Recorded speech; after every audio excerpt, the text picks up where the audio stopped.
사사기 5장 말씀입니다. 사사기 5장 12절로 27절 말씀입니다.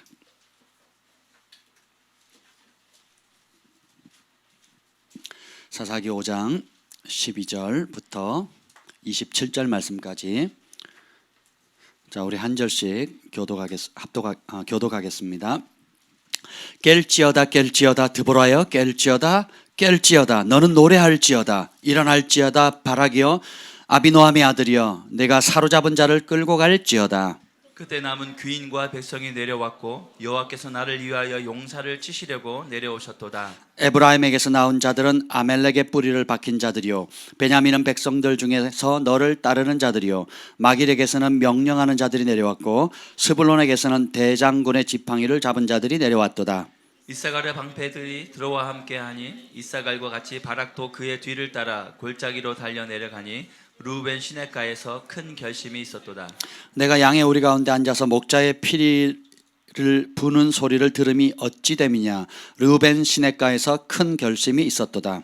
길앗은 요단강 저쪽에 거주하며 다는 배에 머무름이 어찌 됨이냐. 아셀은 해변에 앉으며 자기 항만에 거주하도다. 스불론은 죽음을 무릅쓰고 목숨을 아끼지 아니한 백성이요 납달리도 들의 높은 곳에서 거라하도다. 왕들이 와서 싸울 때 가나안 왕들이 무기또 물가 다안악에서 싸웠으나 은을 탈취하지 못하였도다. 별들이 하늘에서부터 싸우되 그들이 다니는 길에서 시스라와 싸웠도다. 기손강은 그 무리를 표류시켰으니 이 기손강은 옛 강이라 내 영혼아 내가 힘 있는 자를 밟았도다. 그때 군마가 빨리 달리니 말굽소리가 땅을 울리도다. 여호와의 사자의 말씀에 메로스를 저주하라. 너희가 거듭거듭 그 주민들을 저주할 것은 그들이 와서 여호와를 돕지 아니하며 여호와를 도와 용사를 치지 아니함이라 하시도다.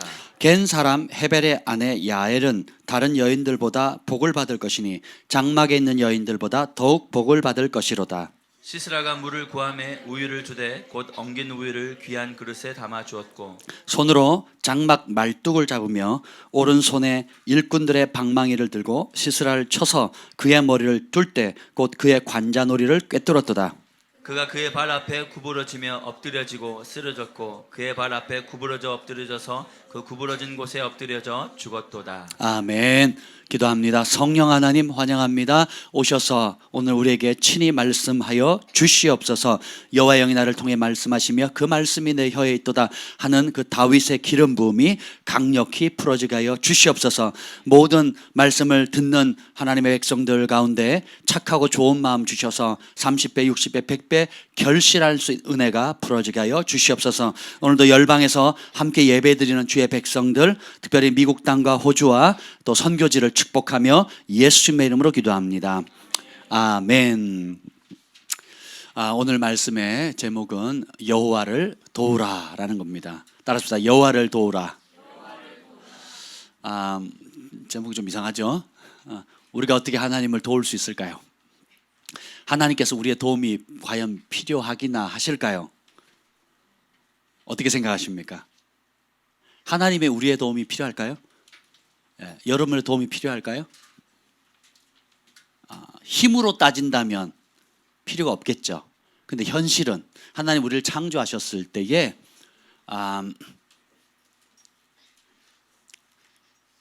가족으로 창조하셨습니다. 그래서 하나님이 우리를 지으신 목적은 아버지 하나님이 가지고 있는 모든 영광을 우리와 함께 나누기 위해서 지으셨어요. 그래서 사람을 먼저 창조한 다음에 만물을 지으신 것이 아니라 만물을 먼저 창조한 다음에 하나님의 형상을 따라 지음받은 우리 인간을 제일 마지막에 창조합니다. 마치 임신한 부모가 그 태어날 장래의 아기를 위해서 그 9달 반 동안 잘 태교도 할 뿐만 아니라 그 아이가 태어났을 때 누릴 수 있는 모든 것을 준비하는 것처럼 하나님께서 온 천지 만물을 그렇게 우리를 위한 선물로 마련하셨어요. 그래서 여러분이 바닷가에 가서 대양을 볼 때 또 하늘에 떠 있는 해달 별들을 볼 때 그리고 가을에 추수의 기쁨들 또 떨어지는 낙엽들 또 단비 또 눈 내리는 것들 또 여기 마시는 신선한 공기들 누리는 모든 것들이 따라서 하나님께서 나를 위해서 마련해 주신 것이다. 이걸 믿으셔야 됩니다. 아멘. 그런데 그런 하나님께서 저와 여러분의 도움을 요청하고 계십니다.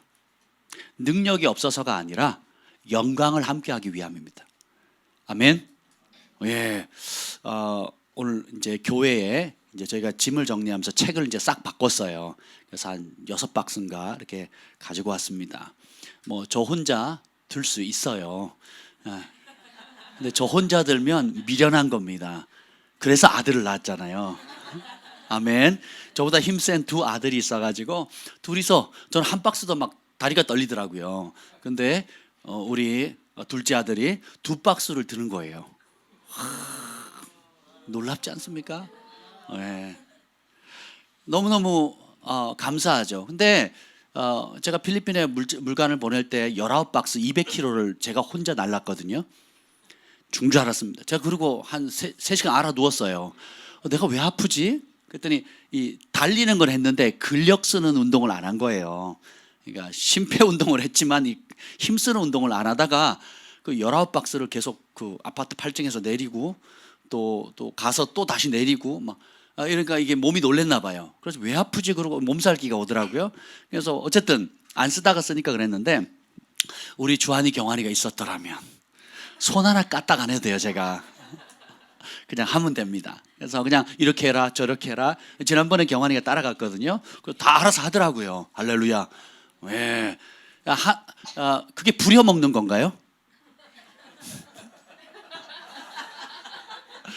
아니 그게 아버지가 아들 부려먹는 건가요? 어떻게 생각하십니까? 예, 알아서 하는 거죠. 아멘, 아멘.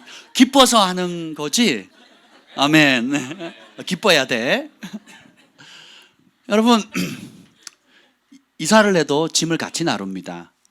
그리고 방을 꾸밀 때도 또 그리고 무슨 일을 밭일을 할 때도 또 요즘은 좀 그런 게 좀 덜하지만 옛날에는 아버지의 그 가업을 자녀들이 물려받잖아요. 그래서 함께 뭐 장인이 됩니다. 50년, 100년, 200년. 일본은 지금도 그 전통을 굉장히 귀하게 여기잖아요. 근데 지금 우리나라 그 법이나 이것이 상속세를 빙자해 가지고 장인 문화를 다 끊어버립니다. 그래서 아버지가 얻은 유업을 자녀들이 이어받아 가지고 평생 부모가 땀 흘려서 그 무에서 유로 창조한 그것을 자녀가 이어받아서 그것이 자자손손 갈 수 있도록 해주는 게 성경의 법이거든요. 근데 지금 법들이 그걸 다 차단합니다. 그래서 50%의 상속세를 때려버려요. 누가 그걸 받습니까? 제가 아는 분도 그 오늘의 교회 그 수석 장로님이셨거든요. 큰 기업을 하신 분이었는데 암으로 돌아가셔서 이제 그걸 자녀들이 그걸 상속을 하게 됐는데 아니 상속세를 못 냅니다. 그러니까 재산은 뭐 여러 가지 것들 있잖아요. 근데 그 세를 못 내요. 왜냐하면 그걸 다 팔아도 이게 뭐 팔린다는 보장이 있습니까? 그 현금화할 수 없잖아요. 그래가지고 그걸 뭐 몇 년에 걸쳐서 나눠서 내고 뭐 변호사 쓰고 뭐 이래가지고 아주 복잡하더라고요. 그러니까 문화 자체가 대를 이어서 그 가문의 기업을 이어가지 못하도록 그렇게 만든 게 성경을 위반하는 거거든요. 그러니까 기업이 뭐 3대가 잘 되는 부자가 없다는 말이 있듯이 굉장히 어려워지는 겁니다. 근데 성경은 예배자 가문에 예배자가 나고 제사장 가문에 제사장이 납니다. 기업가 가문에 기업가가 나고 음악가 가문에 음악가가 나게 돼 있거든요. 그러니까 용사의 가문에 용사가 나는 겁니다. 하나님 DNA 속에 그렇게 심으셨어요. 왜냐하면 그런 부르심과 그런 재능과 그런 영적인 복을 각 가문마다 주셨거든요. 근데 세상의 법이나 세상의 영들이 그걸 다 잘라버리는 겁니다. 그래서 뭐 예를 들면 그게 대표적인 게 뭐냐? 교회 세습하는 문제 있죠. 교회 세습은 성경적입니다. 뭐 이 말하면 목회자들이 저를 죽이려고 합니다. 제가 얘기하잖아요. 우리 관동 형제님이 사업을 해서 잘 일어났어요. 그걸 남 주고 싶어요? 아니면 자녀 중에 하고 싶어 한다 그러면 어떻게 하겠어요? 자녀 주겠죠. 여러분 구멍가게를 해도 음식점을 해도 그걸 한 거를 그 전통을 이어받아 그 비법, 음식의 맛의 비법을 남이 아니라 내 자식이 물려받겠다. 그럼 어떡하겠어요? 그렇게 하는 겁니다. 음악가의 음악적인 재능을 자녀들에게 또 그 이어받아 가지고 나도 아버지의 뒤를 잇는, 어머니의 뒤를 잇는 유명한 음악가가 되고 싶습니다 하면 그 노하우와 쌓아놓던 명성과 그것이 디딤돌이 돼서 비상할 수 있도록 도와줘야 되는 거거든요. 똑같습니다. 원래 그런데 이 세상의 영, 공산주의 영이 법을 통해 가지고 법을 뒤틀어 버리는 거예요. 교회가 교회 기능을 할 때는 이건 아무 문제 삼지 않았습니다. 교회가 하나님 말씀의 법을 따라서 진리를 전하고 가난한 자를 돕고 거룩함을 유지했을 때는 국가도 기뻐하고 백성도 기뻐했습니다. 근데 기득권화되고 부를 누리고 나누지 않게 되고 자기들만 아는 아주 그런 세력이라고 사회가 인정이 되니까 어떻게 합니까? 그간 줬던 모든 것들을 다 뒤집어 엎는 겁니다. 그래서 어느 나라든 가난한 자를 돕지 않으면 그런 일들이 생기는 거예요. 그러니까 원래 그런 게 아닙니다. 그래서 저는 매스컴의 말들을 믿으시면 안 돼요. 그래서 여러분들이 생각을 바꾸셔야 됩니다. 예. 그렇다고 뭐 저희 교회 제가 세습한다 뭐 이런 건 아니에요. 저는 하나님 말씀을 말씀 그대로 가르치는 사명이 있습니다. 근데 문화와 시대의 조류에 따라 여러분 50년 전만 해도 세습 문제 안 삼았거든요. 50년 전만 해도 교회에 세금 문제 삼지 않았거든요. 지금 선진국들도 문제 삼지 않거든요. 근데 시대가 바뀌니까 그리고 교회가 빛의 역할을 못하니까 빌미를 잡는 겁니다. 그 사랑의 교회도 지금 문제되는 것이 이미 법대로 한 거거든요. 그리고 그 사회환을 하면 사회환 지금 200억인가 그 건물과 땅을 이미 서초구청에 했단 말이죠. 그죠? 예, 그럼 그 시대의 법, 그 중에 편법도 있었습니다. 물론 편법도 있었고 여러 가지 것들이 있었지만 어찌 되었던 간에 그런 것들이 있었지만 그 욕심과 기타 여러 가지 것들을 통해서 기대하는 만큼의 제 기능을 하지 못하게 되면 빌미가 되는 거예요. 그러니까 좋을 때는 아무 문제가 없습니다. 근데 어려워지게 되면 어떻게든 꼬투리 잡아서 무너뜨리는 거거든요. 이해가 되세요? 그래서 여러분들이 보이는 그대로의 것들을 받아들이시면 안 됩니다. 오늘 이 말씀의 제목을 여호와를 도우라, 이 말은 뭐냐면 아버지와 아들, 딸, 자녀들의 아름다운 연합을 통해서 하나님 세상을 통치해 가십니다. 이 땅에 벌어지는 모든 일들은 하늘 아버지께서 저와 여러분을 통해서 함께 아름다운 연합을 이루어서 만들어 가십니다. 이사야가 하나님의 보좌의 천상의 회의를 경험합니다. 그리고 하나님과 그 천국에 있는 리더들이 회의를 할 때 누가 우리를 위하여 갈고? 라고 질문했을 때 이사야가 옆에서 곁듣거든요. 곁듣고 뭐라 그럽니까? 주님, 내가 여기 있사오니 나를 보내소서라고 합니다. 하나님이 우리의 도움 없이 하실 수 있지만 우리의 도움 없이 안 하기로 결정하신 거예요. 이해가 되세요? 따라서 하나님이 나를 필요로 하신다. 하나님이 옆에 분에게서 당신을 필요로 하십니다. 그러니까 원리는 아주 심플해요. 하나님이 우리가 그럼 어떻게 하나님을 도울 것인가? 자, 보세요. 지금 우리 소망이 온유가 저희를 열심히 돕는 게 있어요. 소망이 온유 사랑이가 뭘 돕는 줄 아세요? 음식 쓰레기 비웁니다. 그래서 아파트 관리하시는 경비원 아저씨가 그냥 입이 침이 마르지 않도록 칭찬을 해요. 그래서 우리 아이들 압니다. 왜냐하면 그 아파트 동네 전체에서 이렇게 어린 나이에 음식 쓰레기를 버리러 온 아이들은 우리 아이들밖에 없어요. 부모가 잔혹하다고요? 잔인한 겁니까? 설거지 얼마나 잘하는지 몰라요. 시키지도 않았는데요. 그냥 각지게 착착착 종류별로 착착착 깜짝 놀랄 정도입니다. 제가 얼마나 감동을 받았으면 무려 5,000원이나 선물을 줬겠어요. 네. 놀랍지 않습니까? 네. 그러니까 어릴 때부터 이 아이들이 나도 돕는 존재다. 나도 부모님의 영광에 함께 할 수 있는 존재다. 나도 가족의 일원이다.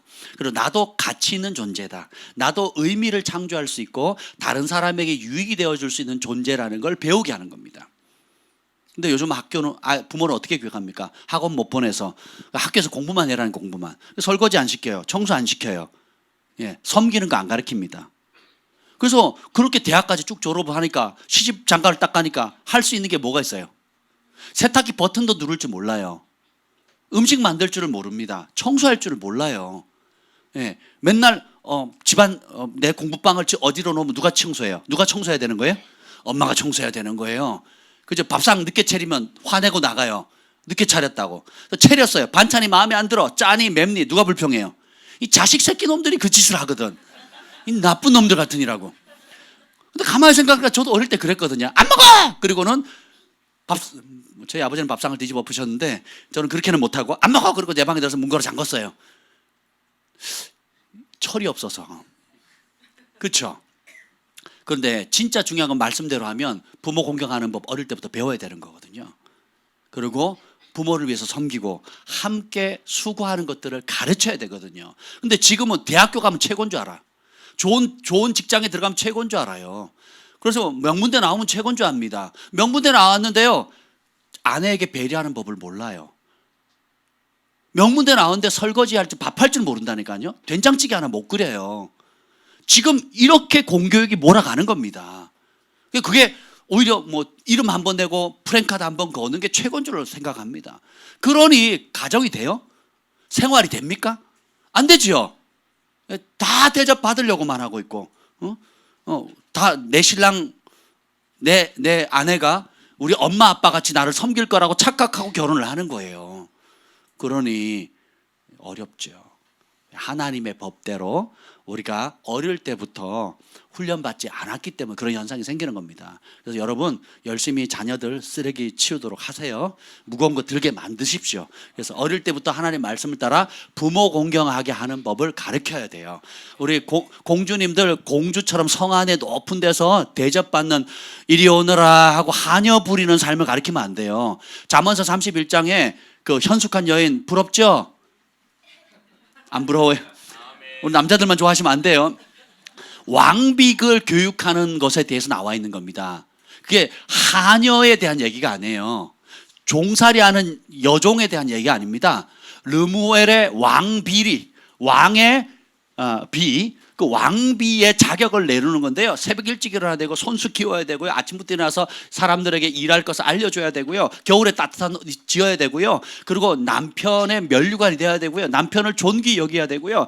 다 이 시대 사람들이 싫어하는 목록만 쫙 부러져 있어요. 백설공주가 아니란다. 우리는 백설공주 돼야 행복한 걸로 생각해요. 착각입니다. 이런 것들을 이 세상의 영과 싸워서 이겨야 돼요. 그리고 진리의 길로 가야 진짜 행복한 가정, 진짜 여러분이 이 땅을 살아가는 동안에 하나님 앞에 의미 있는 삶을 살아갈 수 있다는 겁니다. 그래서 우리가 여호와를 도울 수 있는 방법은 네 가지 아주 심플한 방법을 제가 먼저 답을 가르쳐드릴게요. 첫 번째가 따라합시다. 아버지의 말씀을 신뢰함으로 도우라. 첫째는 하나님이 약속하신 이 말씀을 믿어드리는 거예요. 이게 왜 중요하냐? 하나님의 말씀을 안 믿으면 누구 말을 믿어요? 내 소리와 주변 사람들의 소리와 사단의 소리를 믿게 됩니다. 그래서 방향 자체, 인생의 목적 자체가 다 틀어져 버리는 거예요. 첫 단추 잘못 끼면 어떻게 해요? 다 무너지게 되는 겁니다. 내 소견에 오른 대로. 사사기의 특징이 뭐예요? 각기 자기 소견대로 행하거든요. 주원이는 주원의 생각대로, 사무엘은 사무엘 생각대로, 각자 자기 생각대로 이게 좋은 것 같아. 그러고 가버리는 거예요. 그 길이 하나님 말씀과 다르다 할지라도 내가 좋다고 생각하면 그 길 가는 겁니다. 이 세상의 문화가 그렇거든요. 근데 이런 세상 조류 가운데 아버지 하나님 말씀을 신뢰하는 것, 그 길만이 생명의 길이다. 그 길만이 우리 가족이 살 길이고 이 나라 이 민족이 살 것이고 우리의 자녀들이 행복할 수 있는 길이다. 여러분 믿으십니까? 그래서 다른 거 말고 그냥 하나님 말씀 신뢰해 드리는 거예요. 이게 하나님 도와드리는 겁니다. 두 번째가 뭐냐면 따라서 신뢰한 말씀을 선포함으로 도우라. 하나님 말씀을 신뢰하면 입으로 고백하게 돼 있어요. 사람들 앞에 말하게 돼 있습니다. 그리고 나도 나 자신을 향해서 선포하게 돼 있어요. 고백하지 않는 신뢰는 가짜입니다. 사람들 앞에서 이 사람이 저랑 결혼할 배우자입니다. 말을 못해요. 그러면 사랑하는 거예요, 안 하는 거예요? 내가 제일 사랑하는 사람은 이 남자입니다. 이 자매입니다. 해야지. 그걸 부끄러워하면 어떻게 돼요? 보류예요, 주원아. 그런 남자랑 결혼하면 안 돼. 친구들 앞에서는 내 결혼할 사람이라 그러고 내 여자친구라 그러고 또 정작 그 부모님 앞에서는 아직 좀 알아보고 있어요. 뭐 지금 알아가는 과정에 이러면 이거 심각한 거잖아요. 그러니까 근데 우리가 진짜 사랑하면 그 사랑하는 마음을 감출 수 있어요, 없어요? 없지요. 그러니까 진짜 신뢰하면 신뢰함을 감출 수 있어요, 없어요? 없습니다. 그러니까 우리 하나님 말씀을 신뢰하면 어떻게 돼요? 그걸 선포하게 돼요. 내가 너를 지명하여 불렀나니 너는 내 것이라. 그리고 내가 너를 이러이러이러한 일에 쓰기를 원한다는 그 말씀을 믿잖아요. 받으면 그 말씀을 선포하는 겁니다. 제가 영적으로 침체되어 있거나 또 환경적으로 어렵거나 요셉처럼 감옥에 갇힌 것 같고 좌우로 막힌 것 같은 그런 상황들, 그리고 누구도 날 알아주는 것 같지 않고 도움을 요청할 때도 없는 그런 상황 가운데서 제 영 안에서 끊임없이 하나님께서 주시는 말씀이 있어요. 그게 뭐냐면 이 찬양이에요. 내 너를 일으키리, 내 너를 일으키리, 내 너를 일으키리 마지막 날에 하는 찬송이 있어요. 나는 생명 양식 내게 오는 자 줄이지 않고 나를 믿는 자는 목마름이 없네. 아버지 널 부르셨네. 내 너를 일으키리. 그럼 그 약속의 말씀이 저를 다시 일어날 수 있는 힘을 줍니다. 절망 가운데 건져내요. 낙담과 좌절 가운데 건져내는 것입니다. 아멘.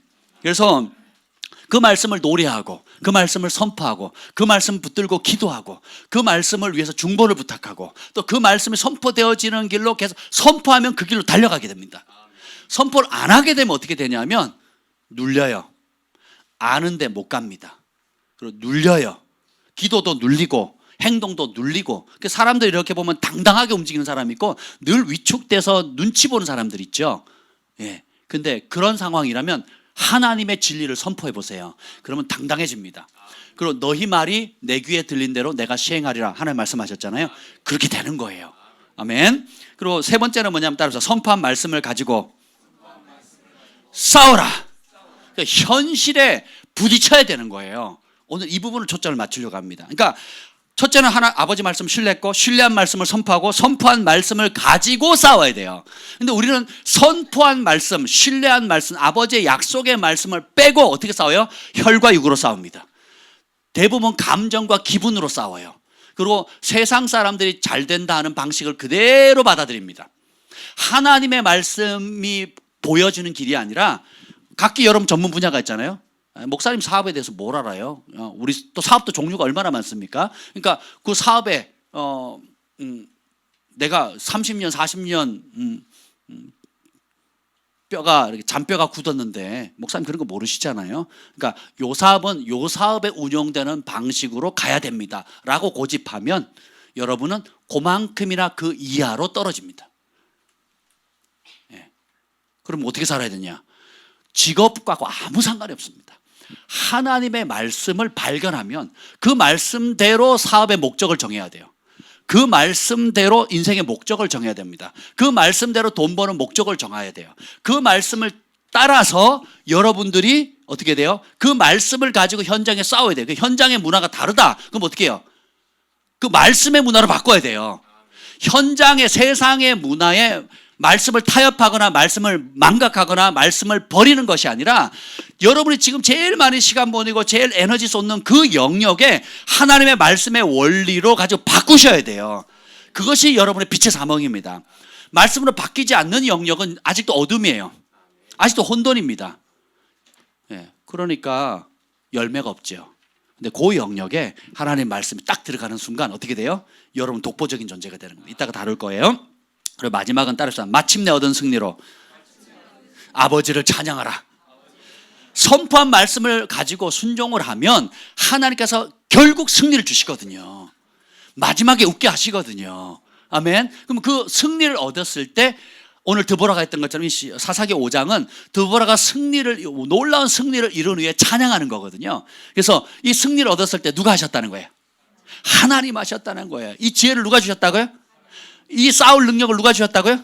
그러니까 모든 것이 하나님이 주셨다라는 것을 하나님이 하신 일을 하나님이 하셨다고 돌리는 겁니다. 아버지는 자녀인 우리에게 할 수 있는 능력과 믿음을 주세요. 우리 자녀는 믿고 순종하면 승리를 얻어요. 그 승리를 얻었을 때 얻고 보니까 이거 누가 하신 거예요? 그래서 하나님, 찬양은 뭐예요? 하나님이 하셨다고 하나님께 영광을 돌리는 겁니다. 오늘 이 여선지자 드보라, 바락 그리고 야엘이라는 여인이 나옵니다. 특별히 이 사사기에 보면 두 여인이 나와요. 오늘날로 쉽게 표현하면 두 명의 아줌마가 나옵니다. 두 명의 엄마들이 나와요. 예, 세상엔 세 종류의 사람이 있다 그러죠. 남자, 여자, 아줌마.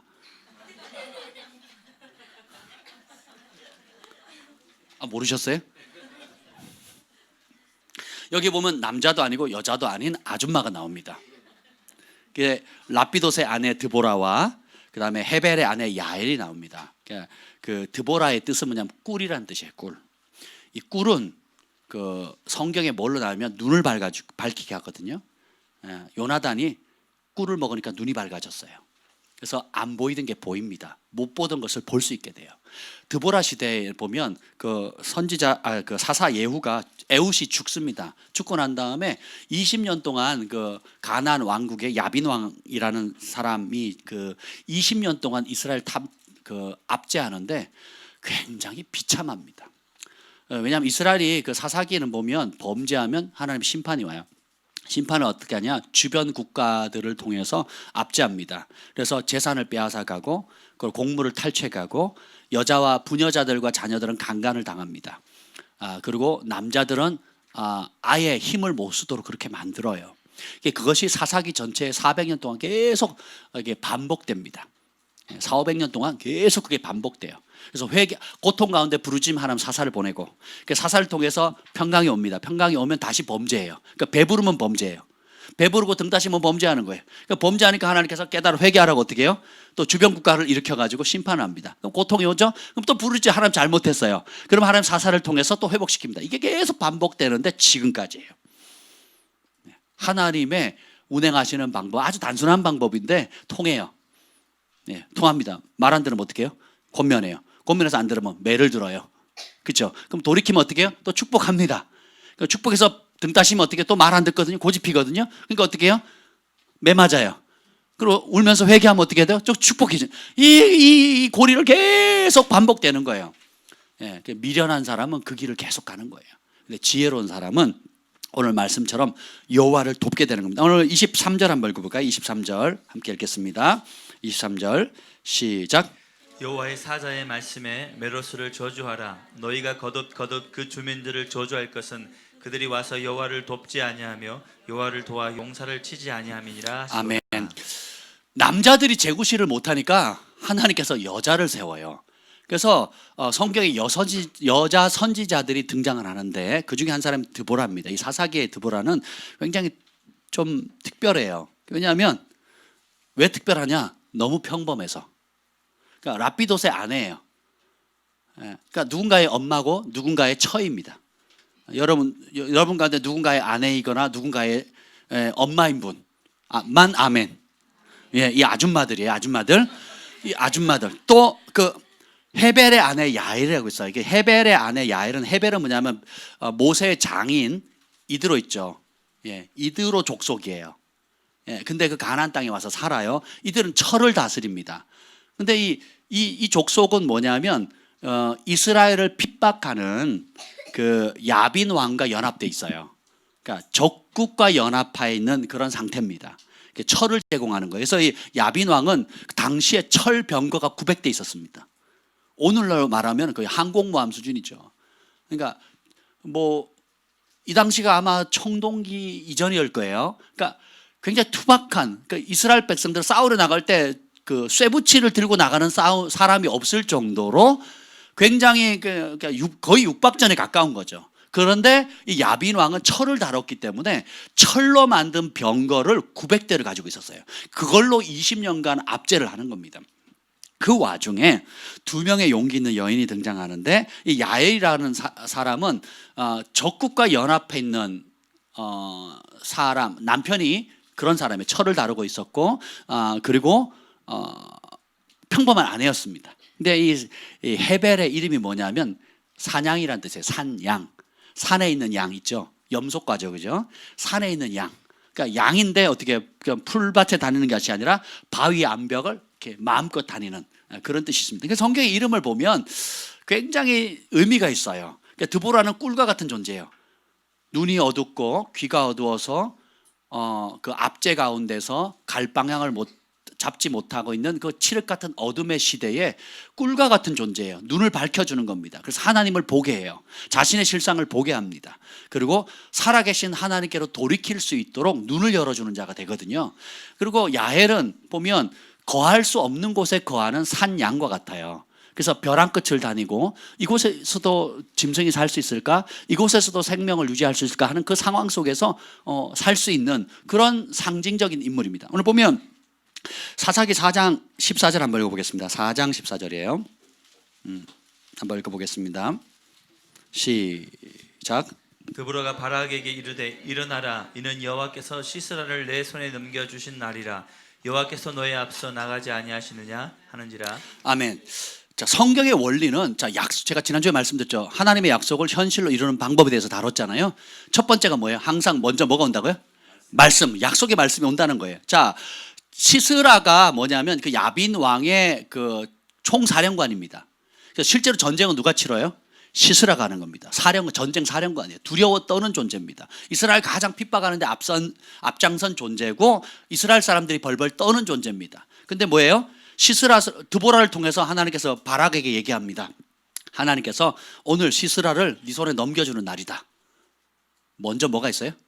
말씀이 있어요. 자, 받았어요? 안 받았어요? 아직 안 받았죠. 그리고 뭐랍니까? 여호와께서 너보다 앞서 나가지 아니하시냐. 하나님께서 앞서 나갈 거다. 그러니까 어떻게 해요? 나가서 싸우라 그러거든요. 자, 싸움을 했어요? 안 했어요? 안 했는데 따라서 하나님 말씀하시면 이미 이루어진 것이다. 진짜 들으면 진짜 능력이 나타나는 거예요. 진짜 하나님의 음성, 진짜 하나님의 말씀이 여러분에게 주어지잖아요. 그대로 이루어집니다. 믿는 자에게 그대로 이루어져요. 그래서 하나님의 세계는 시간과 공간과 장소의 구애를 받지 않는다라는 것입니다. 그래서 다윗이 시편에 기록하잖아요. 나의 안고 일어섬을 알고 모태에 생성되기도 전부터 알았고, 그리고 내가 이 땅에 살아가면서 해야 할 일들을 하늘의 행위록에 다 이미 기록되어 있다 그랬잖아요. 이 지식이 신묘막측하다 그랬거든요. 놀랍지 않습니까? 여러분, 우리가 아담이 머리가 나쁜 원신이라고 생각하시면 안 돼요. 원숭이처럼 생겼을 거라고 생각하시면 안 됩니다. 학교에서는 그렇게 가르치잖아요. 우리 인류 조상이 아메바로 시작해가지고 원숭이로 진화해가지고 지금 이렇게 됐다. 뭐 네안데르탈인이 어쩌고 저쩌고. 봤어요? 봤냐고요? 아담은 통치의 영으로 충만했던 사람이에요. 사물을 보면 사물의 속성에 맞는 이름을 그대로 지을 줄 알았어요. 가끔 성도들이 저에게 사업장 이름이나 자녀들의 이름을 지어달라고 합니다. 그럼 제가 고민합니다. 개똥아, 말똥아 이렇게 지을 수는 없잖아요. 그렇게 지을 수 없거든요. 그럼 굉장히 고민해요. 그럼 이 아이의 한 평생이 좌우되는 거고 기업체의 그 이미지를 가는 거잖아요. 계속 기도하는 겁니다. 며칠 혹은 뭐 일주일. 바로 감동이 올 때도 있지만 기도를 많이 하거든요. 근데 아담은 어떻게 해요? 보는 족족 얘기합니다. 사자, 나비, 참나무, 소나무 이름을 탁탁탁 지어요. 그러니까 그리고 얘기를 하면 끝이 없는데, 그래서 이 하나님 주신 이 뇌, 여러분이 지금 뇌의 몇 프로를 사용하는 줄 아세요? 영화로도 만들었잖아요. 몇 프로? 8%. 좀 잘 쓰면 14%. 그러니까 천재들 있잖아요. 천재들이 14% 이하입니다. 그러니까 우리가 지금 뇌의 기능 중에 뇌 기능도 다 몰라. 첫째. 모르고 겨우 과학자들이 발견한 게 뭐예요? 몇 프로 쓴다고요? 8%. 천재 아니시잖아요. 예언적인 기능 부음이 있어서 한 20% 쓸 수도 있어요. 보통 8% 쓴대요. 8% 인간들이. 그러면 그래서 영화로도 만들었잖아요. 그런 영화 광고 못 보셨어요?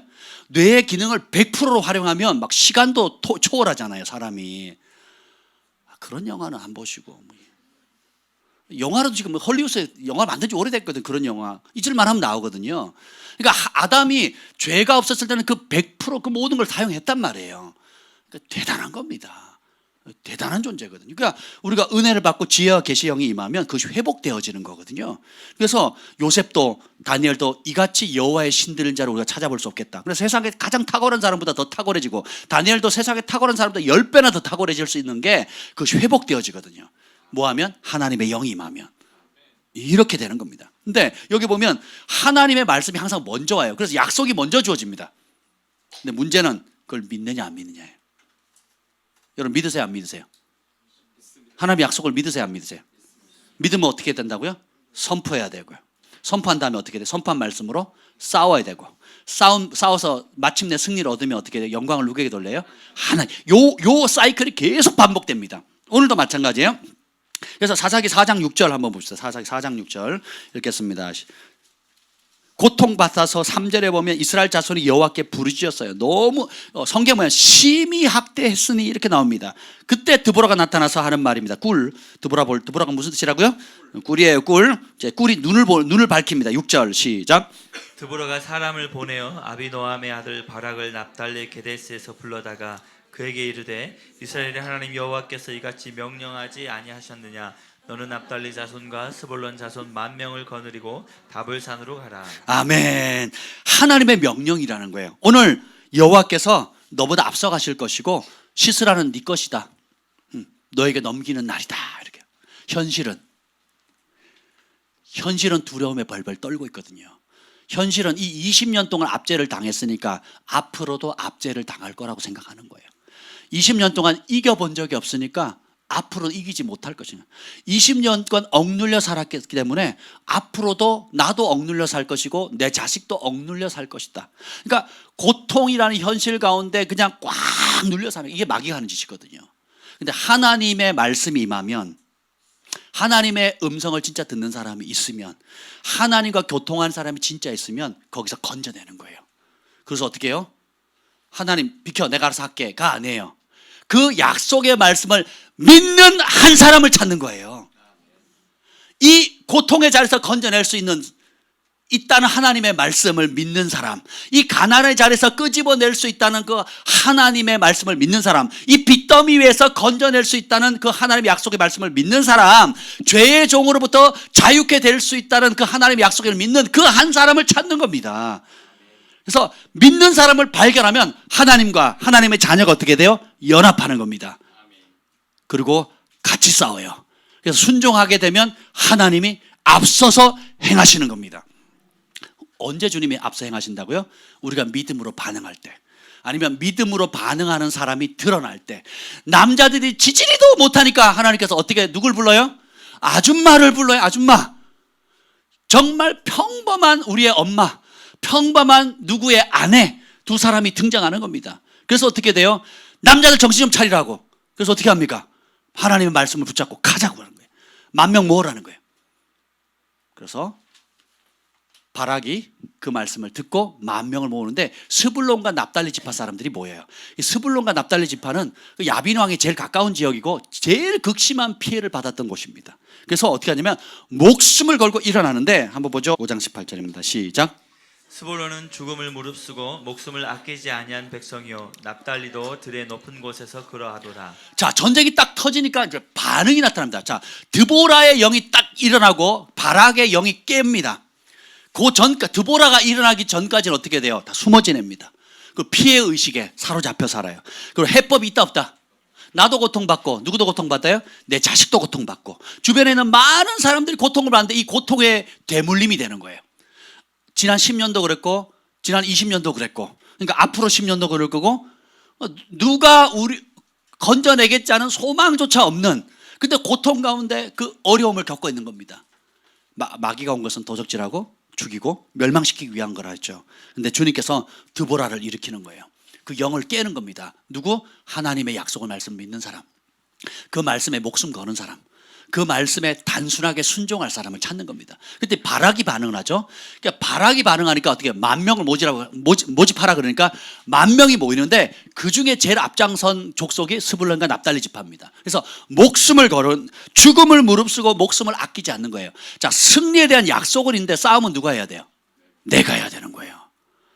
이게 굉장히 중요합니다.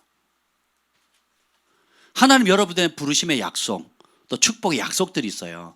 근데 그 약속을 믿으십니까? 믿는다면 선포하시고, 선포한다면 어떻게 돼요?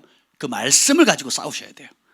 스불론과 납달리는 목숨을 걸고 싸우는데, 특별히 납달리 지파는 보면 들의 높은 곳에서 그랬다. 이 말은 뭐냐면 여러 가지 해석이 있을 수 있는데 똑같이 목숨을 걸고 싸워요. 근데 어떤 학자는 뭐라고 얘기를 하냐면 그 900대의 철병거 있었죠. 육탄전을 거기에 벌이는 겁니다. 철병거 앞에서 싸울 사람이 없잖아요. 근데 이 납달리 지파는 그 철병거를 향해서, 마치 우리 6.25 옛날에 영화를 보면 그걸 뭐라 그래요? 탱크에 들어가는 걸 뭐라 그래요? 탱크에 자기가 자포가잖아요. 그걸 뭐라 그러지? 탱크에 육박전도 아니고 뭐라 그러지? 우리 어릴 때 자기 몸 하나 희생해가지고 그 탱크 한 대 때문에 같은 동료들이 너무 많이 죽으니까 자기가 어떻게 해요? 수류탄을 들고 탱크에 뛰어들어가지고 자포가잖아요. 그러니까 납달리 지파가 그와 같았다는 거예요. 철병거 앞에 달려간 겁니다.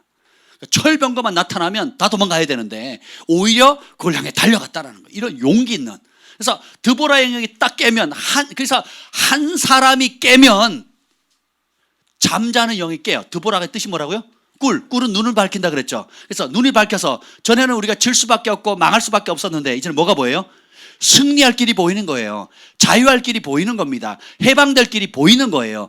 바락이 반응하죠. 바락이 반응하니까 10,000명의 각 지파에 있는 사람들이, 용기 있는 자들이 일어나는 거예요. 이게 하나님의 역사의 방법입니다. 단체로 모아놓고 뭘 하는 게 아니라 진짜 그분의 말씀을 믿고 순종할 한 사람부터 시작합니다. 저희 가정에 구원할 때도 저를 먼저 은혜를 주시고 저부터 끄집어내셨어요. 그리고 동생, 어머니, 아버지. 할렐루야. 오늘 저희 아버지 교회 가신대요. 할렐루야. 우리 소망의 온전 사례가 차만 타면 기도했거든요. 구원받게 천국 가게 해달라고. 저희 아버지가 처음으로 이제 교회를, 나도 교회 가도 되냐고 이제. 할렐루야. 한 사람으로 시작했는데 지금 30년째입니다. 30년의 시간이 걸렸어요. 스스로 교회 나가시겠다고 얘기하는 시간이. 놀랍지 않습니까? 저희 어머니 기분 좋으셔가지고, 네, 오늘 가셨는지 안 가시는지는 나중에 확인해 봐야 되겠지만 어쨌든 가시겠다고 하셨어요. 맨정신에. 술 취하시면 가끔 하셨거든요. 근데 맨정신에 하신 적은 정말 드뭅니다. 근데 정말 그렇게 하셨거든요. 교회에서 목사님이 주례하는 결혼식에도 나도 가면 안 되냐고. 그래서 가셨어요. 저는 가자 그래도 안 가셨거든요. 나도 가면 안 되겠냐고. 굉장히 지금 이렇게 다른. 근데 어쨌든 가정이든 국가든 사업체든 간에 하나님의 말씀을 진짜 믿는 그 한 사람, 그리고 그것을 단순히 믿고 순종할 사람 찾고 계십니다. 그러면 그 용기에 반응하는 사람들이 또 일어나요. 드보라가 눈을 열게 만들잖아요. 그럼 그걸 반응하면 사람들이 또 눈이 열립니다.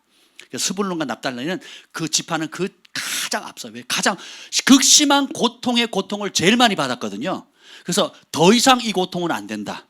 그래서 더 이상 이대로는 못 산다 해서 어떻게 돼요? 그 고통이 심한 자리에서 주님을 만나면요, 가장 헌신하는 자리로 갑니다. 낮아진 만큼 은혜가 크거든요. 은혜의 크기를 깨달은 만큼 주님을 즐거이 사랑하게 됩니다. 죄가 더한 곳에 은혜가 그래서 더한 거죠. 이게 우리 하나님께서 역사하시는 방법이라는 것입니다. 그래서 10,000명을 거느리고 나가서 싸워요. 누가 싸웁니까? 바락이 싸우는 거거든요. 이스라엘 백성이 싸웁니다. 근데 참 안타까운 것은 다 그랬느냐? 그게 아니에요. 여기 보면 15절 16절 읽어봅시다. 15절 16절 읽겠습니다. 여기 보면 르우벤 지파와 여러 지파가 나오는데 이들의 태도는 완전히 다릅니다. 읽어봅시다. 시작. 이사갈의 방백들이 드보라와 함께하니 이사갈과 같이 바락도 그의 뒤를 따라 골짜기로 달려 내려가니 루벤 시냇가에 큰 결심이 있었도다. 내가 양의 우리 가운데에 앉아서 목자의 피리 부는 소리를 들으면 어찌 됨이냐. 루벤 시냇가에서 큰 결심이 있었도다. 특별히 여기 보면 이사갈 지파 방백들은 뭐냐면 수령들이에요. 그 정치 지도자들이 드보라 아줌마 말을 따라서 전쟁터에 가는 겁니다. 한번 생각해 보세요. 한 여인, 한 평범한 엄마의 말을 듣고 이사갈 지파에 있는 모든 정치 지도자들이 그 말을 따라 달려갑니다. 이게 누군가 하나님의 말씀을 진짜 들으면 나타나는 권위예요. 나타나는 역사입니다. 놀랍습니다. 진짜 하나님의 음성을 들은 사람이 어린아이든 아줌마든 노인이든 상관없습니다. 진짜 들으면 그 권위는 더 이상 사람의 권위나 아줌마의 엄마의 권위가 아니에요. 누구의 권위예요? 하나님의 권위를. 그러니까 이사갈 방백들이 따라가요. 그리고 근데 바락도 따라갑니다. 바락은 그 전사거든요. 진짜 싸움을 잘하는. 따라갑니다. 근데 이 르우벤 지파는 뭐냐면 원래 이스라엘은 서로 도왔잖아요. 12지파가 도왔는데 이 르우벤 지파는 시내가에서 큰 결심이 있었다. 이 말은 뭐냐면 엄청난 토론이 있었다는 거예요. 엄청난 그 전쟁에 나갈 거냐 말 거냐, 우리 형제들을 도울 거냐 안 도울 거냐. 12지파라는 게 지파가 아니라 사실은 뭐예요? 야곱의 12 아들이잖아요. 그러니까 가족들 다 친인척이에요. 친인척. 전쟁의 날에 형제들을 비겁하게 형제들 등을 친 겁니다. 뭐만 했다고요? 뭐만 했다고요? 말만 한 거예요. 말만. 제가 하나님께 배운 원리 중에 하나가 그랬잖아요. 약속하지 말라고. 약속하지 말고 뭐 하라고요? 행동하라고. 말만 하면요 걱정거리만 늘어요. 안 될 일들이 많아. 여러분 말을 많이 하면 막 으쌰으쌰해서 더 잘하자 더 잘하자 이렇게 됩니까? 아니면 이래서 어렵고 저래서 어렵고 이런 문제도 있고 저런 문제도 있으니까 다음에 이렇게 되는 거예요. 그렇죠? 그래서 굉장히 큰 결단은 했는데 안 가요. 그래서 말 조심하셔야 됩니다. 그리고 17절 한번 보세요. 17절 시작. 길앗은 요단강 저쪽에 거주하며 단은 배에 머무름이 어찌 됨이냐. 아셀은 해변에 앉으며 자기 항만에 거주하도다. 이 길르앗은 그 므낫세 반지파, 므낫세 지파가 둘로 나뉘어졌거든요. 반쪽은 요단강 동편, 반쪽은 또 서편 이렇게 두 지역을 가지고 있습니다. 그래서 므낫세 반쪽 지파와 그 다음에 갓 지파 그리고 단 그리고 아셀 이 지파의 특징은 뭐냐면 이 므낫세 와 이게 이 르우벤이 나오죠. 이 르우벤의 특징이 뭐냐면 민수기 32장 1절에 보면 르우벤 자손과 갓 자손은 심이 많은 가축대를 가졌더라 이렇게 나와요. 그러니까 다른 12지파보다 뭐가 많았다고요? 가축이. 소 한 마리 얼마예요? 양 한 마리 얼마입니까? 여러분 양고기 한번 먹어봤죠? 그 갈비 한 대가 3만 원입니다. 한 대가 3만 원이에요. 3만 원. 근데 너무 많은 축복을 받았는데 어떻게 해요? 고민하고 안 갑니다. 그리고 여기 보면 단은 배에 머무르니까 여러분 그 무역하는 거거든요. 배는 그러니까 무역하면 국가와 국가 간에 움직이잖아요. 큰 돈 움직입니다. 그러니까 돈 버는 것에 눈이 먼 거예요. 두 번째, 그 다음에 아셀은 해변가에 앉으면 자기 항만에 거주하다. 바다에서 돈을 진짜 많이 법니다. 부둣가에서 여러분 그 횟집에 뭐 사람들 이렇게 우습게 보시면 안 돼요. 막 냄새나고 비린내 나는 옷을 입고 있는데 딱 일 끝나면 뭐예요? BMW 몰고 다닙니다. 아주 고급차들 몰고 다녀요. 그래서 여러분들이 그냥 회값 5만 원, 10만 원 먹는다고 그 횟집에 있는 그 사장님들 우습게 보시면 안 돼요. 그리고 배가 있다? 부자입니다. 부자. 예, 배에서 딱 내리는 순간 어떻게 해요? 아주 좋은 옷을 입고 다닙니다. 좋은 차를 타고 다녀요. 그러니까 하나님이 주신 분복으로 복은 많이 받았는데 전쟁의 날에 어떻게 해요? 비겁하게 숨습니다. 그래서 자기를 위해서. 그러니까 전쟁은 결국은 뭐냐? 나의 실상이 드러나는 겁니다. 내가 하나님과 내 동족, 하나님 말씀을 사랑해서 그 말씀에 순종한 길을 갈 거냐, 아니면 나를 위한 삶을 살아왔는 것이 드러나느냐. 나의 진짜 주인이 나인가. 그러니까 자기 가족과 자기 지파, 그리고 내가 꾸리는 생계, 그리고 내가 벌 돈, 거기에만 오로지 관심인 거예요. 남이 죽든 말든 신경 써야 안 써요. 그래서 예수님 뭐라고 합니까? 먼저 그의 나라와 그의 의를 구하라 그랬거든요. 저는 이렇게 보면 언제 행복하냐? 어떤 사람을 만났을 때 그 사람의 인생의 목적 자체가 먼저 하나님의 나라와 하나님의 의를 이룬 사람을 만나면 행복합니다. 근데 안타까운 것은 그런 사람 보기가 가물에 콩 나듯해요. 먼저 자기를 위해서요. 먼저 내 명예를 위해서입니다. 먼저 내가 좀 먹고 살아야 돼요. 먼저 내가 좀 편해야 되는 거예요. 먼저 내 자식 좀 챙겨야 되는 거예요. 그러니까 이 바운더리를 못 벗어나니까 부르심도 있고 어떤 하나님께서 계획한 것들이 원대한 것들이 있는데 첫 단추 자체를 못 낀다니까요. 제가 어떤 분하고 어제 상담하다가 그랬습니다. 첫 계명을 첫 계명으로 지키래요. 10계명 중에 첫 계명이 뭡니까? 나 외에 다른 신이 내게 있게 하지 말라. 이 첫 계명 자체를 안 지켜요. 나 외에 다른 신이 너무 많아. 나 외에 인생의 주인이 너무 많은 거예요. 그러니까 하나님도 섬기는데 교회가 주는 혜택도, 예수님을 섬기로 받는 혜택도 받겠는데 진짜 주인은 다른 데 있는 거예요. 그리고 신구약의 가장 큰 계명이 뭐라고 했어요? 주 너희 하나님을 마음과 뜻과 힘과 정성과 목숨을 다해 사랑하고 내 이웃을 내 몸같이 사랑하라. 그 첫 번째 계명을 첫 번째 자리에 두라는 거예요. 그것만 해도 은총의 문이 열려요. 근데 그것 자체가 안 되고 교회를 다녀. 그것 자체가 안 되고 기도를 해요. 그것 자체가 안 되고 열심히 신앙생활을 합니다. 자기 욕구를 강화시키는 거예요. 자기 우상을 강화시키는 겁니다. 그러니 하나님 주고 싶어도 못 주는 거예요. 보류예요. 지연되는 거예요. 왜? 주인이 아직 안 바뀌었거든요. 진짜 나 외에 다른 신 있지 말라 그러는데 나 외에 다른 신들이 하나가 아니에요. 여럿입니다. 그래서 먼저 할 걸 먼저 해야 되는데 먼저 하나님의 나라와 하나님의 의를 말씀에 목숨 걸고 순종해야 되는데 요걸 안 하고 애굽은 나왔는데 하나님의 기적과 이적과 축복은 받았는데 마음은 애굽을 떠난 적이 있다 없다? 없는 거예요. 그러니까 얘 세상의 욕구를 그대로 강화시키려고 하는 겁니다. 이거 안 버리면요 여러분 갈 길이 멉니다. 이거 안 버리죠 부르심의 자리 못 가요. 이거 안 버리면요 하나님이 주시고 싶어도 못 주는 겁니다. 이해가 되세요? 주인이 돈인데 주인이 자기 명예인데 그리고 주인이 자기 욕심이고 먼저 자기를 위하여 자기 목적을 위하여 내 가족을 위해서 이 마인드가 안 깨지면 여러분 하나님이 이 마지막 때 예수님 다시 오실 때에 흠도 없고 점도 없는 거룩한 신부의 자리 못 갑니다. 그럼 어떻게 돼요? 세상과 타협하여 섞여 있는 삶. 그러니까 어떻게 돼요? 죄는 스스로 심판하는 기능이 있다 그랬죠. 하나님 말씀을 우선하지 않으면 어떻게 돼요? 다른 것이 들어오거든요. 가짜 주인이 와요. 진짜 주인인 하나님 나를 통치하지 않으면 가짜 주인들이 들어옵니다. 그러니까 세상의 영이죠. 그러니까 내 육체 욕구를 충족시키는 그러니까 내가 원하는 것은 얻을 수는 있는데 가짜 주인의 종이 되는 겁니다. 그래서 우리 인생은 결국은 인생을 마무리했을 때 내가 평생 주인으로 섬겼던 사람과 함께 영혼을 보내게 됐거든요. 그러니까 매일 매순간 예수님과 하나님의 말씀이 내 인생의 주인이면 지금도 예수님이 주인이고 죽어서도 예수님이 주인인 거예요. 지금도 매일 아침 예수님과 동행하는 거고 죽어서도 예수님과 동행하는 거예요. 거기가 어디예요? 천국인 거예요. 아멘. 근데 지금도 다른 주인이 있어. 교회는 다니고 몸은 마당은 밟는데 마음은 애굽에 가 있는 거예요. 마음은 세상에 가 있는 거예요. 마음에 내 육체 욕구에 가 있는 겁니다. 그러니까 어떻게 됩니까? 계속 다른 신을 섬기다가 다른 신과 동행하는 걸 즐거워하다가 그리고 죽었으면 어떻게 돼요? 다른 신 있는 곳을 가요. 그게 어디예요?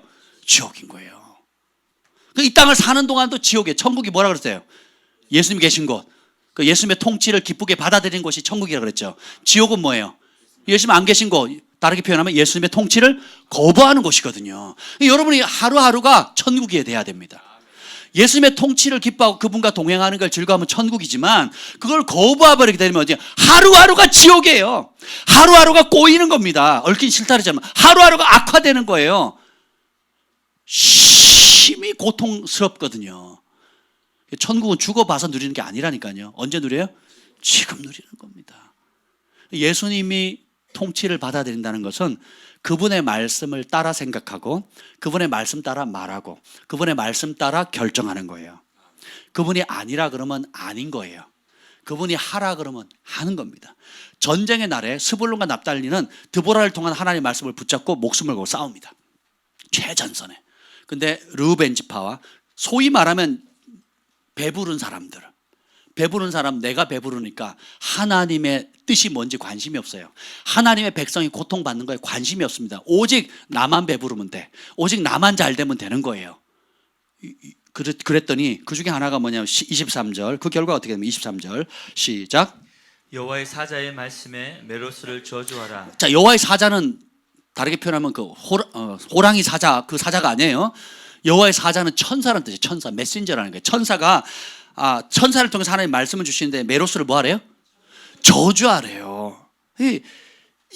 동참하지 않은 지파거든요. 요건 자세히 설명하기 좀 그렇지만 어쨌든 계속 읽어봅시다. 너희가 시작. 너희가 거듭 그 주민들을 저주할 것은 그들이 와서 여호와를 돕지 아니하며 여호와를 도와 용사를 치지 아니함이니라. 하나님 말씀이 임했어요. 그리고 그 말씀에 드보라와 바락과 또 여러 지파들이 동참을 합니다. 동참한 지파가 있고 그걸 어떻게 해요? 거부한 지파가 있어요. 뭐 때문에?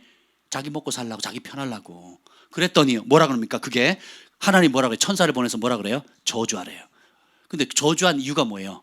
누구를 안 도왔대요? 누구를 안 도왔다고요? 하나님을 돕자. 신약의 용어로 말하면 하나님 나라와 그의 의를 구하지 않았다라는 겁니다. 나. 자기. 내 욕심. 하나님도 나를 위해 존재해야 되는 거예요. 하나님도 내 뜻을 이루기 위해서 존재해야 되는 겁니다. 요 그릇이 깨져야 여러분의 삶이 진짜 부르심의 자리로 도약하게 됩니다. 아멘.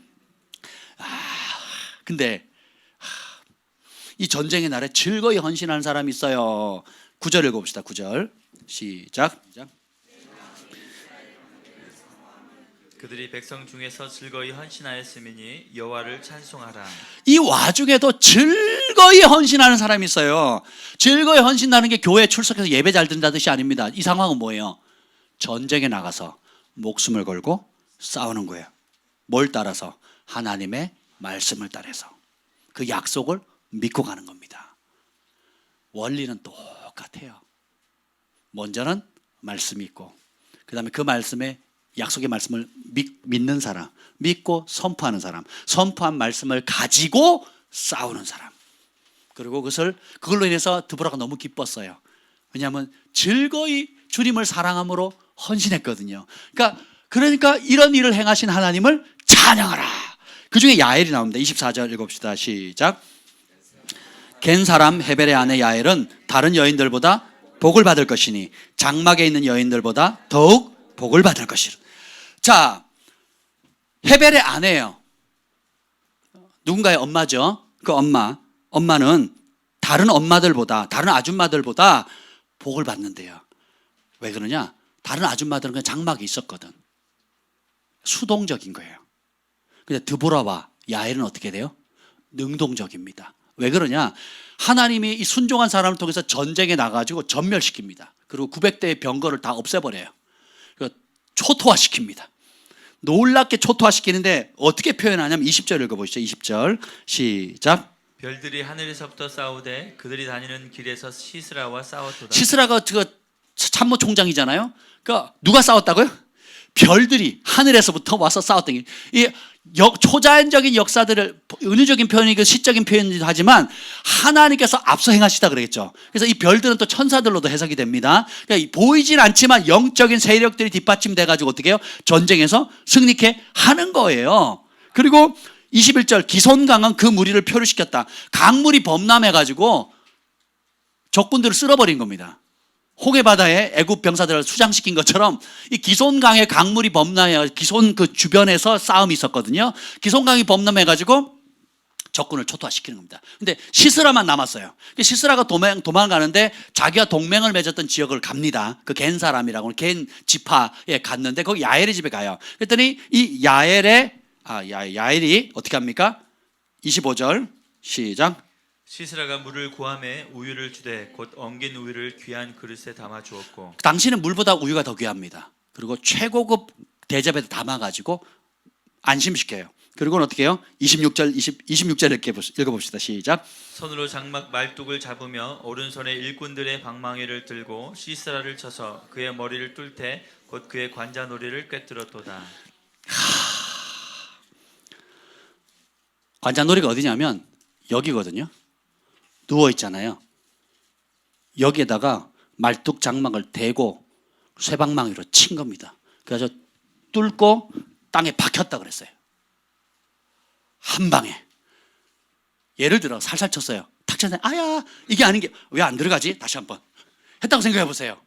그럼 지 목숨이 죽는 거죠. 그리고 이 야엘이 치기 전에 어떤 마음이었을까 한번 생각해 보세요. 남자도 그렇게 하기 어렵습니다. 한 큐에 어려워요. 저 같은 검도 전문가도 한 방에 쳐본 적이 없으니까 한번 해볼까요? 사무엘 한번 일로 와봐. 관자놀이 한번 해볼까요? 해본 적 있어요, 여러분? 아니 그리고 그 야엘이라는 아줌마도 해본 적이 있냐고요? 없어요. 근데 어떻게 해요? 편안하게 한 다음에 누운 상태에서 평소에 하던 대로 장막을 그 당시에는 장막을 이전하잖아요. 그러니까 텐트를 치고 거두고 이걸 늘 한단 말이에요. 베두인족들이 그 당시 그렇습니다. 베두인족은 아니지만 그 모세 장인도 그 이주하는 족속이었잖아요. 겐지파도 마찬가지입니다. 그러니까 늘 하던 거니까 말뚝 박을 때처럼 사람 대고 친 겁니다. 엄청난 용기예요. 근데 이 행위를 드보라는 기뻐합니다. 그리고 뭐예요? 여호와를 도왔다 그러는 거예요. 하나님의 말씀에 순종했다는 겁니다. 남자들도 못할 일, 남자들도 엄두 못할 일들을 여자인 그 용기가 어디서 나올까요? 하나님을 두려워하는 데서 나오는 겁니다. 하나님을 사랑하면서 나오는 거예요. 네. 비느하스가 또 그렇게 하잖아요. 비느하스가 범죄하는 사람들 장막에 들어가서 칼로 찔러버리거든요. 두 남녀를 그냥 관통을 시켜버리거든요. 근데 하나님께서 그 일을 축복하십니다. 죄에 대해서 하나님을 대적하는 것에 대해서는 하나님이 철저하시거든요. 그리고 27절 읽겠습니다. 시작. 그가 그의 발 앞에 구부러지며 엎드려지고 쓰러졌고 그의 발 앞에 구부러져 엎드려져서 그 구부러진 곳에 엎드려져 죽었도다. 아멘. 하나님은 이렇게 이 마지막 때에 하나님의 말씀을 단순히 믿고 그 말씀을 따라 순종할 사람을 찾고 계십니다. 그것이 여호와를 돕는 거예요. 하나님은 혼자 하실 수 있는데 혼자 하시지 않기로 결정하셨어요. 그리고 그분의 약속의 말씀을 주어주고 그 말씀을 믿고 그 말씀 따라 생각하고 행동하며 대가를 지불하는 그 한 사람을 찾으시거든요. 하나님 말씀에 두려워 떠는 자, 그 말씀에 생명을 거는 그 한 사람을 오늘도 찾고 계시는 겁니다. 그래서 세상의 대세에 휩쓸리는 것이 익숙해진 사람은 지옥 갈 확률이 굉장히 높아요. 노아도 그랬고 당대 의인이잖아요. 굉장히 사악한 시대였거든요. 다 온 인류를 싹 물의 심판으로 다 쓸어야 될 상황 가운데 유일하게 독보적으로 어떻게 해요? 하나님 말씀에 목숨을 걸거든요. 그런 사람을 찾고 계십니다. 예수님이 마지막 때는 뭐와 같다? 노아의 때와 같고 롯의 때와 같고, 그렇죠? 이 모든 구약의 얘기는 옛날 이야기가 아니라 오늘 우리에게 비춰봐야 될 거울이고 경계해야 될 모범이라 그랬거든요. 그래서 정신을 바짝 차리셔야 됩니다. 여러분, 평소에는 나도 내가 어떤지 잘 몰라요. 근데 위기의 때, 전쟁의 때에 내 안에 실상이 드러납니다. 비겁한가? 아니면 나도 그간 쌓았던, 그간 배워왔던 하나님의 말씀이 용기로, 믿음으로 작동을 해가지고 어떻게 돼요? 드보라처럼 일어나는 거예요. 바락처럼 일어납니다. 그리고 야일처럼 일어나게 되는 거예요. 할렐루야. 그래서 평소에 여러분이 말씀을 묵상하고 이 말씀을 붙잡고 기도하는 게 그렇게 중요합니다. 그럼 위기의 때가 딱 되면 평소에 기도하고 평소에 말씀을 잡는 훈련이 안 됐고 말씀에 복종하는 훈련이 안 된 사람은요, 육의 본성 따라 두려움에 빠집니다. 낙담하고 좌절하고 꽉 눌려요. 더 눌립니다. 그나마 조금 기도했는데 현실이 어려우면 더 기도도 못하고 꽉 눌려 있는 거예요. 그리고 두려움이 엄습하고 염려에 꽉 잡히는 겁니다. 소화도 안 되고 면역도 떨어지고 먹어도 음식 맛도 없고 굉장히 괴로워지는 거죠. 그런데 약속을 딱 붙잡는 순간 어떻게 돼요? 드보라 형이 깨어나는 겁니다. 드보라 형이 깨어나면 내가 약속의 말씀을 붙잡고 일어나면 내 주변에 영적 파장이 일어납니다. 그래서 그걸 보는 아내도 힘을 얻고 자식들도 힘을 얻고 직장 동료들이 힘을 얻고 친구들을 만나면 그 누군가 한 사람이 그게 아줌마든 아저씨든 상관없다니까요. 말씀을 잡고 일어나면 주변에 급격한 파장을 일으키는 겁니다. 여러분이 가장 한 주간 시간을 많이 보내는 그 삶의 현장에 하나님의 말씀을 붙들고 일어나기를 원하시는 거예요. 드보라와 바락의 영이 깨어나야 일어날지어다.